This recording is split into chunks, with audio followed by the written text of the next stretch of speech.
Hi everyone, I am Aditya, and in this video we are going to discuss a book which talks about our daily life. It talks how to communicate with people and how to get friends and how to influence people. Yes, you guessed it right. It's How to Win Friends and Influence People by Dale Carnegie. And if you want to gather honey, then don't kick over the beehive. What does this mean? Let's hear it from the author. Author says that when dealing with people, let's remember that we are not dealing with creatures of logic, but dealing with creatures of emotion. Creatures blistering with prejudice and motivated by vanity and pride. So, what does this mean? It's obvious, right? Humans are not creatures of logic. They don't run by, minuses, pluses, and multiplications. We are not robots, okay?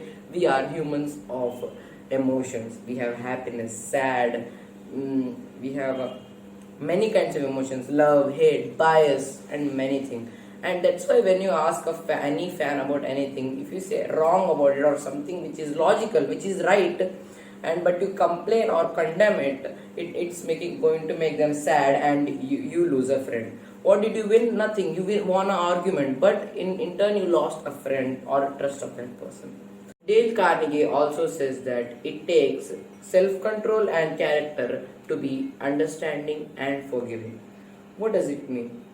It's just I forgive you or no problem when someone says sorry, right? And why does it take self-control and character? Let's see with an example. Story of Bob Hoover. Who's Bob Hoover? He's a test pilot, and he was going from San Diego to his house, Los Angeles. So as he was going on air, both of the engines suddenly shut down. As both of them suddenly shut down, he had to do an emergency landing. When he landed safely, but unfortunately the plane was broken, but luckily everyone survived. So as the plane was broken and it was landed, he just checked into the engine. As the plane was a World War II plane, it should be filled with gasoline instead of jet fuel, which is a new fuel. But as he suspected and he checked out, it was found out that it was filled with jet fuel. He called the mechanic, the one who filled the jet fuel, who did this kind of small mistake for him.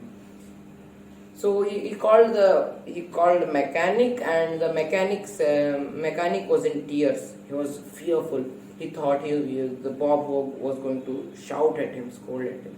When he went close to Bob Hoover, he was sweating, and he was like, "Oh no, I'm going to get scolded. That's a very expensive plane. What is he going to do?" and all of that. But instead of scolding, which was very shocking, Bob Hoover didn't even complain or even condemn. He just put his arms over that mechanic and said, "No problem, it's a small mistake. To repair my F-51 tomorrow," means which is another jet. That's why, guys, it says that it needs self-control and character to understand a forgive human. Thank you, friends. That's all the video. Meet you in the next part.